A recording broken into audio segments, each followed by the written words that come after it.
un autre point très important, ça circule au niveau des réseaux sociaux, ça va même dans tous les sens, les rapports entre la FECAFOOT de M. Samuel Eto'o et ce qu'on appelle le SINAFOC, dirigé par Jérémy Sorel Njitap. Qu'est-ce qui ne va pas entre les deux entités? Même du côté de la Côte d'Ivoire, plusieurs choses se sont dites, notamment au niveau des vestiaires. Certains ont estimé que Jérémy a été humilié au niveau des vestiaires du fait de M. Eto'o. Qu'en est-il exactement? Je suis certain, parfait ici, qu'en 2016, vous ne savez même pas que le SINAFOC existe. Vous pouvez répondre, parfait? Vous êtes sincère quand même? La question, c'est moi qui les pose. Non, dites la vérité. Je pose entre nos confrères. Il peut arriver que je pose. Ce soir, c'est moi qui modère. Je sais que tu modères. Tu es même un sac de modérateur. Mais est-ce que vous savez, monsieur parfait ici, Oui. que monsieur Njitap est président du SINAFOC depuis 2016? Vous ne le saviez pas. Parce que le SINAFOC, c'était comme Shakespeare le dit, be or not to be. Être ou ne pas être. On ne savait même pas que ça existait. Depuis la mort du président fondateur de l'AFC qui est devenu SINAFOC, M. David Mayebi, le SINAFOC était en hibernation. Il a fallu que M. Eto'o arrive pour que l'on se souvienne qu'il y a une entité qui s'appelle SINAFOC qui existe. Je suis curieux, ça m'amuse quand j'entends que ce monsieur, le SINAFOC a organisé une conférence de presse pour faire le point des salaires du championnat camerounais. C'est une bonne initiative. Parfait. Pour faire le point des salaires. C'est en 2024 que vous faites le point des salaires, alors que vous essayez depuis 2016, et que les salaires n'existaient même pas, que le terme salaire n'existait même pas, que les joueurs mangeaient le beignet haricot, qu'ils allaient à l'entraînement en taxi. C'est en 2014 que le SINAFOC se réveille. Et comble de tout cela, le SINAFOC a chassé un journaliste. J'espère que le ministre de la Communication est au courant. Le président Biya a dit à la radio Monte Carlo, vous le répétez régulièrement parfait ici, je souhaite qu'on se souvienne de moi, qu'on ait l'idée de celui qui a apporté la prospérité à la démocratie. La prospérité à la démocratie. Et la démocratie a 3 éléments fondamentaux. La liberté, l'égalité et la majorité. Et au SINAFOC, on ne permet pas à un journaliste d'assister à une conférence de presse. Le monsieur qu'on appelle Bepanda Info, il venait simplement récolter l'information. Il ne crée pas. Il était dans l'exercice de ses fonctions. Il a été chassé. Maintenant, l'incident de la Côte d'Ivoire. Parfait, je me suis préparé. Tout à l'heure, je vous ai dit que les séances d'entraînement d'avant-match ont une durée d'1 heure. Tout à fait. Une compétition a des règles. Il y a même une charte et des choses qu'on respecte. Les badges qui sont donnés à ceux qui sont accrédités. Mes badges étaient au bureau, je me suis permis d'appeler un collègue qui avait des badges chez lui, M. Etienne Tamou, qui a d'ailleurs eu le fameux incident avec M. Njitap. Il m'a donné ses badges. Le badge a les numéros.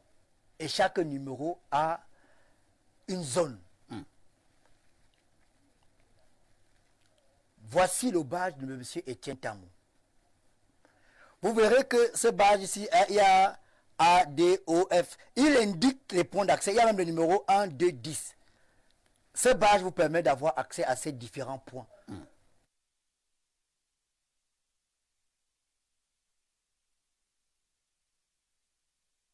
Voici un badge du match Cameroun-Mexique.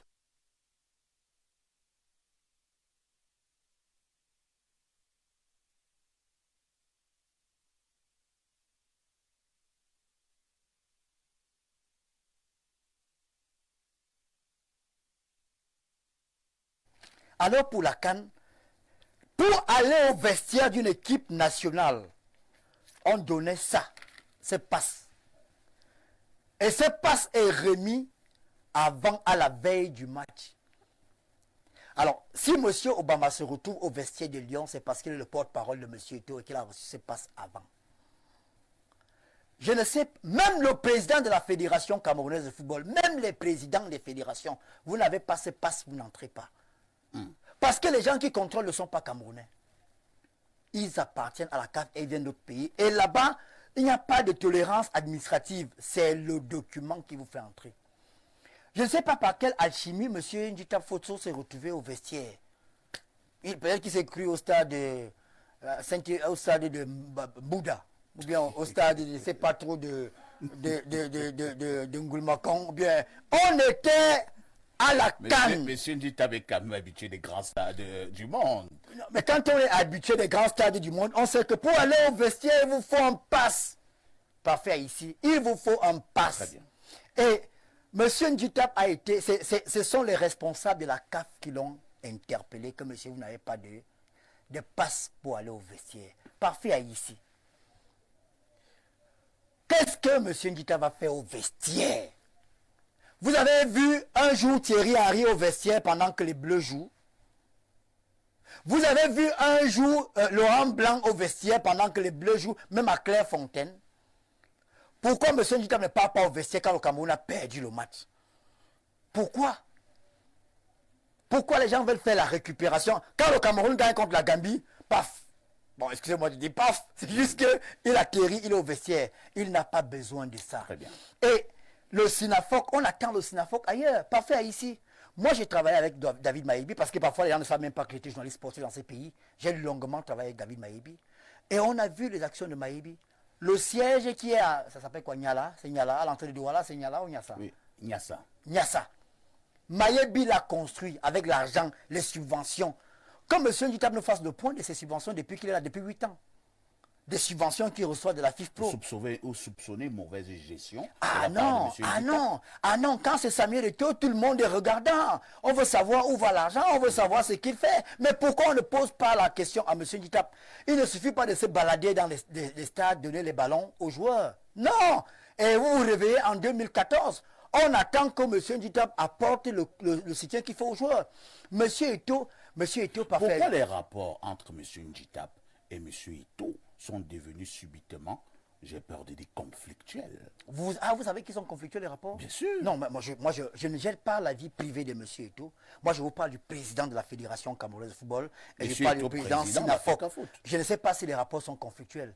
Mais si vous avez une entité qui n'est pas en phase avec l'idéologie, la philosophie que M. Eto'o veut implémenter, c'est qu'il y a un problème. Et je vous dis, parfait, ça ne vous interrogez pas, parfait, ici. Pourquoi depuis 2016, il n'y a pas eu de rapport du Sinafoc, M. Parfait, ici? S'il n'y a pas une entité qui fait des rapports pratiquement chaque année, la CONAC, depuis qu'elle a été mise en place, chaque année, il y a un rapport. Imaginez que la CONAC, depuis qu'elle a été mise en place, qu'elle ne fasse pas de rapport. Et qu'un bon jour, paf, comme vous dites, conférence de presse, rapport de M. Massingam. Même vous poserez des questions. Si les gens ont des projections, les gens sont en campagne, ils veulent venir au vestiaire pour faire des images parce que le Cameroun a gagné. Il faut arrêter ça. Si vous voulez aller au vestiaire des Lions, il faut avoir un badge. En campagne. Je l'ai dit. Si vous voulez avoir... Ils font des projections. Si vous voulez aller au vestiaire des Lions, il faut avoir un badge. J'ai vu sur la toile les gens qui ont écrit Samuel était au vestiaire du Cameroun quand on a gagné la CAN au Gabon. Samuel Eto'o était l'invité du président gabonais, M. Ali Bongo. En même temps invité de la Confédération africaine de football. Et il n'est pas entré au vestiaire. Il était au couloir. Parfait, regardez le badge ici. Ce badge me permet, rien qu'avec ce badge, je peux être au couloir du stade. C'est compris, Ernest. Vous comprenez. On va évoluer. Voilà. Évoluons. Et nous avons fini avec les rapports entre le Sinafoc et la FECAFOOT. On peut comprendre que les rapports ne sont pas très bons. Maintenant... Non, la fédération fait son travail. Elle fait ce qu'il faut pour...